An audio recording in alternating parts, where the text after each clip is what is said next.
கொஞ்சம் கூட தள்ளி போய் வேலை செஞ்சா கூட இவர் டென்ஷன் ஆவாரு. இவர் பக்கத்திலே உட்கார்ந்துகிட்டு இருக்கணும். இவர் குலைக்கிற ஸ்டைல் ரொம்ப அழகா இருக்கும். எந்திரி அப்படியே வந்துட்டு ஓன்னு ஒரு மாதிரி ஜம்ப் பண்ணி குலைச்சிக்கிட்டு இருப்பாரு. திரும்ப நம்ம வந்து ஒரு 2 மினிட்ஸ் அப்படின்னாலும் திரும்ப நம்ம வர்ற வரைக்கும் குலைச்சிக்கிட்டே இருப்பாரு தவிர ஒரு நிமிஷம் கூட ஓய்வு அவருக்கு கொடுக்க மாட்டார். நமக்கே கஷ்டமாயிரும். ஐயோ அவர் வந்து டென்ஷன் ஆகுறாரு, குலைச்சிக்கிட்டே இருக்கிறாரு. இப்ப பாருங்க, இப்ப என் கூட இருக்கிறாரா, அவர் பாட்டு கேஷுவலா இருக்காரு.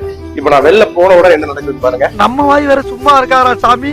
ஒரு 2 நிமிஷம் உட்காரு, நான் அந்த பக்கத்துல போயிட்டு வந்துடுறேன். ஓகே தம்பி? சரி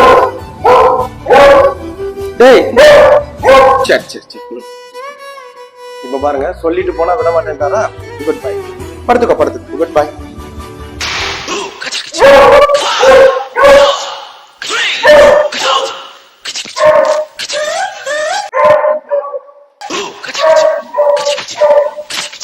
சாமி ஒரு 2 நிமிஷம் நான் வெளியில போகணும் டாமி. சரி ஓகே. கோவப்படாதீங்க சார், என்கிட்ட எல்லாம் கொஞ்சம் கூலிங்கா நடந்துக்கங்க. அதான் உட்கார்ந்து இருக்கல. அப்புறம் சரி உட்கார்ந்து போகல. நான் போகல.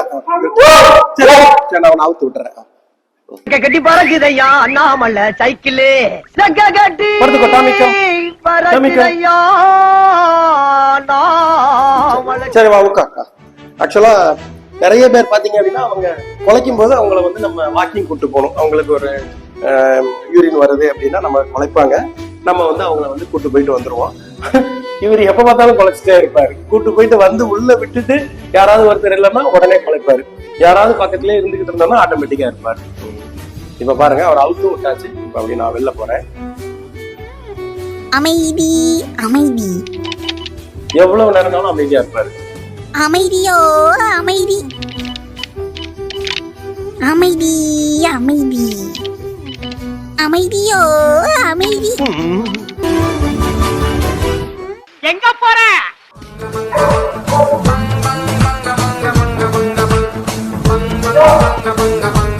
சரி வந்துட்டாங்க.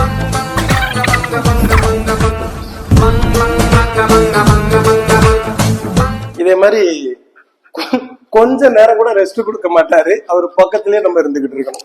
நட்புன்னு என்ன தெரியுமா உனக்கு? என்னடா நண்பன் என்ன தெரியுமா உனக்கு? என்ன கேமரா சூர்யானா என்ன தெரியுமா உனக்கு? எங்கேயும் போக கூடாது, என்ன பிடிச்சு வச்சிருக்காரு இப்ப.